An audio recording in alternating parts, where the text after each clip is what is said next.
Kereta api di Aceh Utara rencananya akan kembali beroperasi pada bulan November mendatang.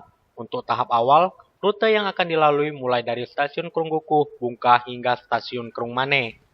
Kementerian Perhubungan telah mengucurkan dana operasional sebesar 17 miliar rupiah yang nantinya akan dipergunakan untuk menghidupkan kembali kereta api di Aceh. Dana tersebut nantinya akan dialokasi untuk perbaikan sarana dan infrastruktur. Untuk sementara, jarak tempuh yang akan dilalui hanya 11,3 km saja.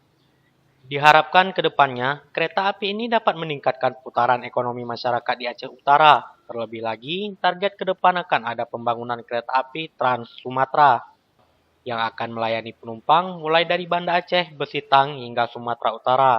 Tahap pengerjaannya saat ini sudah dimulai, yaitu melakukan tender dan pembebasan lahan. Sebelumnya, pada tahun 2013 lalu, kereta api dengan jurusan Krunggukuh, Bungkah, dan Krungmane sempat beroperasi. Namun, selang 1 tahun kemudian, jasa transportasi itu mulai tidak aktif lagi, dikarenakan tidak efektif untuk dijadikan modal dasar transportasi darat.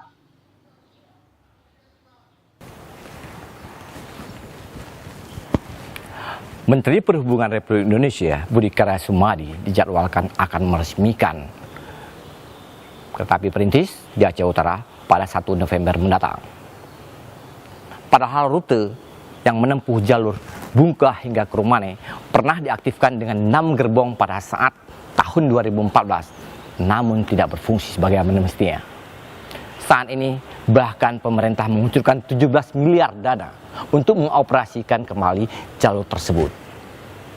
Samping itu, banyak kita lihat rel-rel yang sudah terbongkar dan tidak terpakai di beberapa daerah lainnya.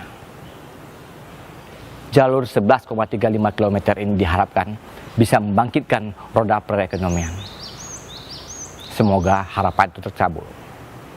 Dari Aceh Utara, Dini Andapa, Ahmad Al-Bastin melaporkan untuk Berita On TV.